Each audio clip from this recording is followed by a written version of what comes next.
네, 안녕하세요. 목소리 잘 들리시나요? 네, 그럼 발표 시작하겠습니다. 네, 안녕하세요. 오늘 발표를 맡은 김준철입니다. 발표 논문은 UC 트랜스넷 Rethinking the Ski Connections in UNET from a Channel-Wise Perspective with Transformer이고 AAAI에 2021년에 억셉된 논문입니다. 김병현님, 박재환님, 이혜연님, 조경진님, 이희재님이 만든 데 도움 주셨습니다. 발표 순서는 논문에서 전체적인 구성을 잘 짜주어서 논문과 같은 순서대로 진행을 하겠습니다.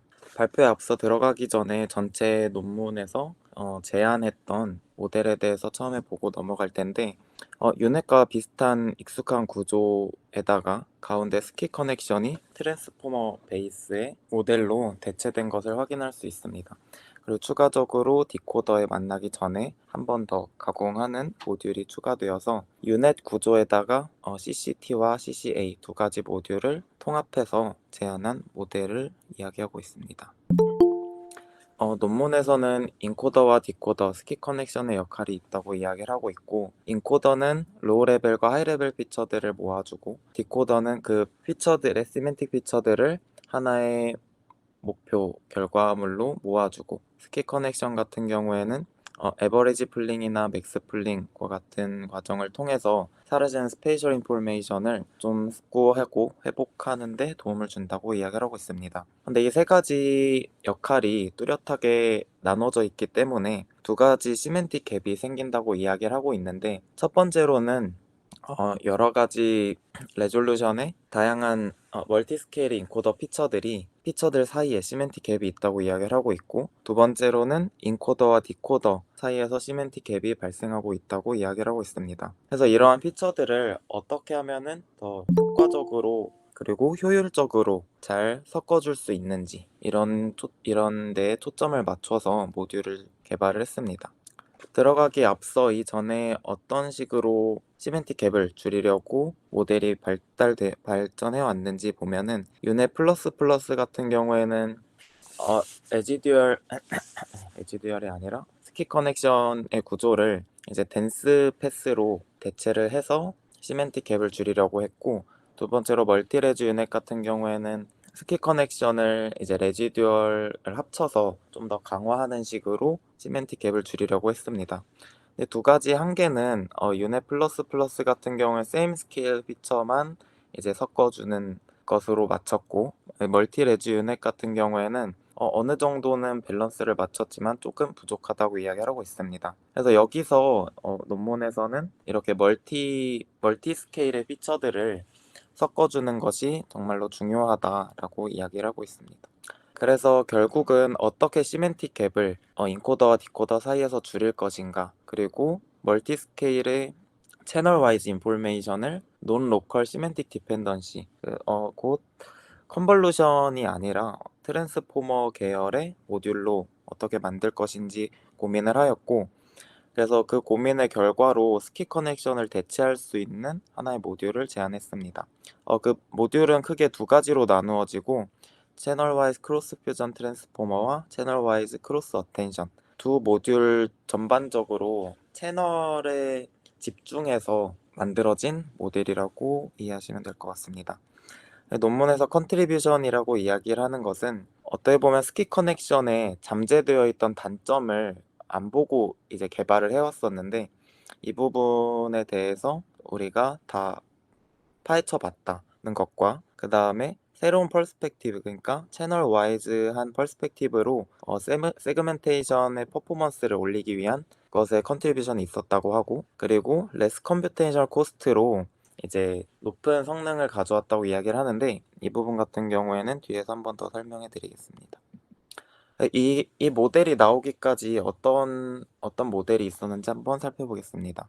첫 번째로 트랜스 유넷 그리고 스윈 유넷 같은 경우에는 비전 트랜스포머가 이제 크게 유행하면서 제안된 모델들이고, 트랜스 유넷 같은 경우에는 CNN과 이제 비전 트랜스포머를 합쳐서 유넷 구조를 개선하였고, 스윈 유넷 같은 경우 스윈 트랜스포머 블록을 디코더까지도 이제 만들어주면서 성능을 올려서 다양한 데이터셋 소타를 달성하고 있는 모델인데, 여기에 베이스의 모델의 아쉬운 점은 컨볼루션의 단점 자체에만 집중을 하다 보니까 유넷 구조에 대해서 고민을 좀 덜 했다고 이야기를 하고 있고, 두 번째로는 스키 커넥션 베이스로 모델을 개발한 모델들인데, 처음에 어텐션 유넷 같은 경우에는 인코더와 디코더, 인코더에서 스키 커넥션에서 들어가기 전에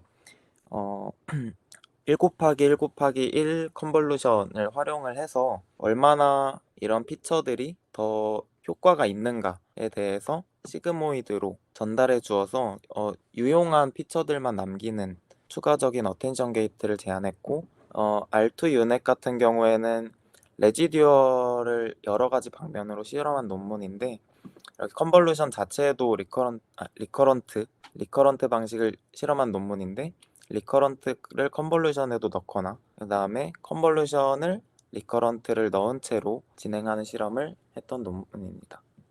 그리고 댄스 유넷이나 유넷 3 플러스 같은 경우에는 블록을 댄스 블록으로 바꾸거나 아니면 디코더도 댄스 패스로 구성하였는데, 이러한 모델의 아쉬운 점 같은 경우에는 스키 커넥션들이 동일하게 전체적으로 좋은 성능 향상에 컨트리뷰션이 있을 것이다 라는 가정에서 만들어졌던 거를 좀 단점으로 꼽고 있습니다. 그래서 스키 커넥션에 대해서 한번 좀 자세하게 살펴보는데요. 그래서 유명한 데이터셋 3가지를 가지고 이제 실험을 했고, 여기서 알게 된 이 실험에서 찾은 것들은 스키 커넥션이 하나도 없는 게 오히려 스키 커넥션이 있는 것보다 좋은 데이터셋이 있더라 라는 걸 처음 찾았고, 그 다음에 세그멘테이션의 이 스키 커넥션이 항상 좋은 것이 아니더라, 그러니까 카피 방식의 스키 커넥션이 항상 좋은 것이 아니더라. 그리고 세 번째로는 데이터셋마다 다른 데이터셋마다 이런 스킵 커넥션의 조합이 다 다르더라. 이거는 좀 당연한 말일 수도 있는데, 일단 뒤에서는 좀 더 구체적으로 분석한 데이터도 있습니다. 여기까지 혹시 질문 있으실까요? 네. 그래서 이제 UC 트랜스넷의 2가지 모듈에 대해서 살펴보겠습니다. 처음으로 멀티 스케일 피처를 어떻게 하나로 모아줄지에 대해서 트랜스포머 모듈을 생각을 했고, 그 다음에 트랜스포머 모듈에 들어가기 위해서 토크나이제이션이 진행됩니다. 근데 여기에서 조금 이전의 트랜스포머 계열의 모델과 가장 다른 점은, 비전 트랜스포머나 아니면 스윈 트랜스포머 같은 경우에는 스페이셜한 정보를 패치 단위로 보고 그 부분을 토크나이제이션 하는 방식으로 바라보게 되는데, 여기에 CCT 모듈 같은 경우에는 채널에 대해서 좀 더 집중적으로 보겠다는 관점으로 접근을 했기 때문에 채널의 데이터를 이제 토크나이제이션을 하게 됩니다.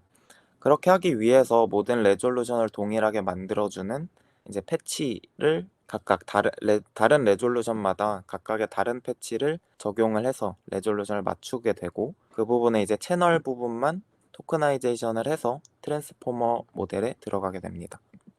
이제 멀티헤드 크로스 어텐션 모델에 대해서 좀 더 살펴보면은, 이제 디멘션은 토크나이제이션이 진행되면서 모두 동일하게 되고, 그다음 채널만 이렇게 남게 되는데, 이 부분이 이제 리니어 레이어를 거쳐서 쿼리 키 밸류가 만들어지고, 그런데 이제 키나 밸류 같은 경우에는 조금 독특하게 모든 채널의 컨캣을 키 밸류로 이제 적용하게 됩니다. 그리고 크로스 어텐션 메커니즘 같은 경우에는 어텐션 이즈 얼유닛에 나온 트랜스포머와 동일한데, 여기에서 이미지라서 좀 다른 점은 인스턴스 노멀라이제이션을 사용한다는 점입니다.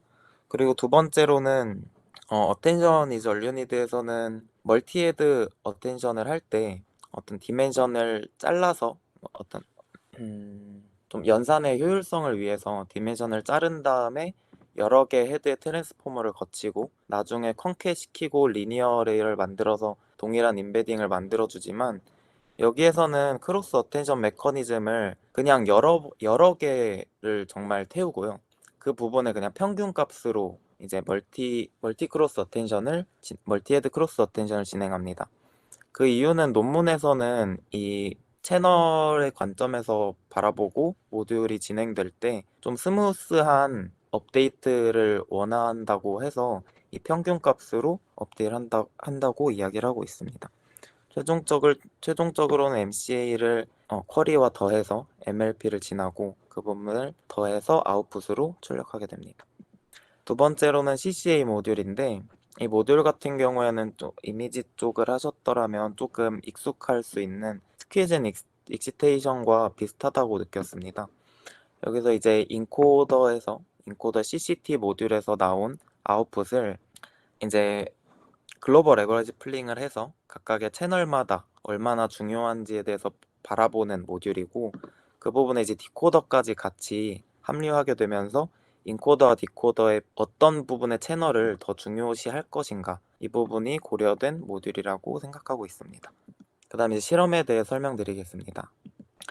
데이터셋 같은 경우에는 크게 세 가지 있는데, 머뉴세그 같은 경우에는 1000바이1000 큰 이미지가 이제 7개의 오르간에서 세포 핵을 세그멘테이션 하는 태스크고, 글라스 같은 경우에는 이제 염색을 해서 세포를 현미경으로 바라본 데이터셋인데, 위장의 조직 검사 데이터셋이고 165개 데이터, 그리고 픽셀마다 0.465 마이크로미터입니다.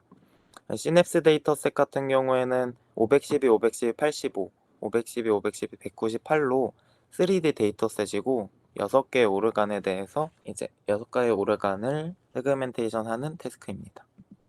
그래서 이제 정량적인 약간 지표를 보면은 글라스나 모뉴세그 같은 정말 2D에서 굉장한 복잡도를 가진 데이터셋에서는 UC 트랜스넷이 스윈 유넷보다 조금 더 약간 더 좋은 성능을 보여주고 있고, 그렇지만 시냅스 같은 CT 데이터에 대해서는 스윈 유넷이 여전히 소타를 유지하고 있습니다. 그래서 이제 정성적인 평가도 여기선 진행을 했는데, 여기서 단순하게 그냥 다른 그라운드 트루스를 보고 다른 모델의 결과를 다 봤더니 이제 UC 트랜스넷의 결과가 가장 깔끔하고 좋았다, 이렇게 이야기를 하고 있습니다. 그리고 CCT와 CCA 각각의 모듈이 유넷에서 추가될 때마다 이제 각각의 데이터셋이 어떻게 성능이 올라갔는가를 보여주고 있고, 그 다음에 두 번째 어블레이션 스터디로는 쿼리랑 키가 들어갈 때마다 어떻게 성능이 바뀌는지 봤을 때, 이 회색 같은 경우가 모든 인코더 피처들이 이제 쿼리로 들어갔을 때의 결과고, 이제 1이 첫 번째 레이어에 인코더 피처만 들어갔을 때, 2가 첫 번째, 두 번째 인코더에 피처만 들어갔을 때, 이런 식인데, 여기 글라스 데이터셋 같은 경우에는 전체 모든 쿼리를 넣었을 때보다 2, 3, 4번째 쿼리만 넣었을 때 약간 더 좋았다고 이야기를 하고 있습니다. 동일하게 이제 키에 대해서도 몇 번째를 넣을까에 대한 데이터입니다. 그리고 크로스 어텐션 매트릭스에서 CCT 모듈에서 어떻게 시밀러리티가 나오는지에 대한 부분인데, 이 부분은 다음 장에서 아까 스키 커넥션을 파헤쳤던 것과 비교를 하면서 보면 좀 더 쉬운데, 글라스 데이터셋 같은 경우에는 뎁스가 세 번째에서 가장 유사한 시밀러리티가 나오는 걸 볼 수 있는데, 동일하게 글라스 데이터셋에 대해서 이렇게 레이어 세 번째 거를 뺐을 때 가장 낮은 것을 확인할 수 있습니다.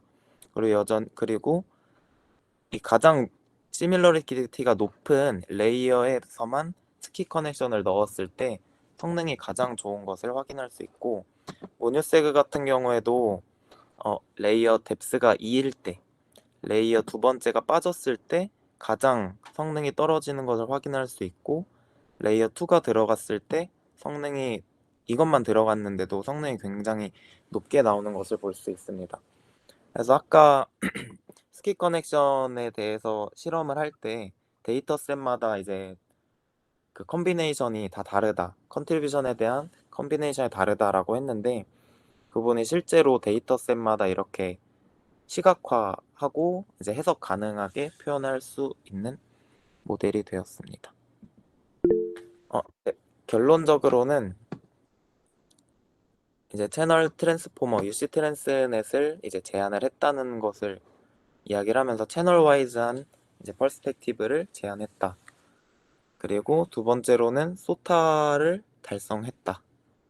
그리고 이제 시멘틱 갭을 정말 효과적으로 줄였다는 점을 장점으로 이야기를 하면서 논문을 마치고 있습니다.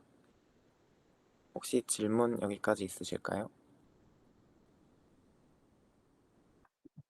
네, 공유 다시 해드리겠습니다.